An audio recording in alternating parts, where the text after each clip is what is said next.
네, 어제 대통령의 검찰에 대한 소위 지시는 한마디로 국민에 대한 도전입니다. 대통령이, 국민이 선출한 대통령이 국민과 맞서고 싸우겠다고 하면 이제 국민들은 저항권을 발동할 수밖에 없습니다. 10월 3일 국민의 저항이 얼마나 크고 무서운지 수백만 국민의 힘으로 보여드리게 될 거라는 점을 밝힙니다. 반기문 전 총장이 위원장을 맡고 있는 대통령 직속 국가기후환경회의가 어제 처음으로 대국민 정책 제안이라는 것을 발표를 했습니다. 내용을 보니까 팥속 빠진 찐빵이고 정말 본질은 외면하고 변종만 올리는 그런 제안이고, 몇 달 동안 고민해서 내놓은 게 과연 이 정도인가 싶은 이런 내용입니다. 결국 핵심 내용을 보면 미세먼지 농도가 높아지는 매년 12월부터 이듬해 3월까지 최대 절반 가까이 석탄 발전소 가동 중단하고 노후 경유차 운행 제한하자. 그리고 이 석탄 발전소 운영 중단 기간 동안 전기요금을 인상하자. 이런 얘기입니다. 절반 가까운 석탄 발전소 가동 중단하면서 어떻게 안정적으로 전력을 공급하겠다는 것인지에 대해서는 얘기도 없습니다. 이 미세먼지 줄일 수 있는 방안, 당장 단기적으로도 효과 볼 수 있는 것 이미 여러 차례 언급했습니다.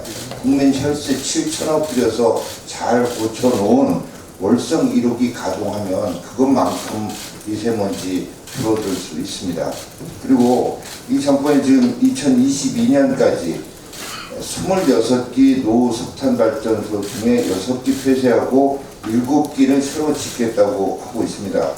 그런데 이렇게 석탄 발전소 지을 게 아니라 잘 짓고 있다가 지금 멈춰 세운 신한울 3, 4호기 건설 재개하면 되지 않겠습니까? 그리고 중국입니다. 또 하나는. 근데 중국의 푸른하늘 파트너십을 구축한다라고 하는 이런 네이밍만 그럴듯하게 지어놓고 구체적인 내용은 하나도 없는 이런 얘기하고 있습니다. 말로만 중국에 할 말을 하겠다 이렇게 할 게 아니라 중국과 적극적인 협의에 나서는 것, 이것도 또 하나의 방법이 되지 않겠습니까? 다음은 정부가 서민형 안심 전환 대출이라고 하는 걸 내놓고 이 신청을 그저께인 29일 마감을 했습니다. 1%대 고정금리로 갈아탈 수 있다 해가지고 관심이 굉장히 높았습니다. 온라인 신청을 받았던 주택금융공사 홈페이지가 접수기간 2주 동안에 여러 차례 다운될 정도로 이렇게 폭발적인 관심을 끌었습니다. 공급 한도가 20조인데 74조 원이 신청이 됐습니다. 신청자 폭주로 인해서 약 36만 명이 탈락을 하게 된 이런 상황입니다. 이 과정에서 정말로 수많은 논란이 일어나고 있습니다. 전체적으로 안심 전환이 아니라 결과적으로는 희망 고문이 됐다.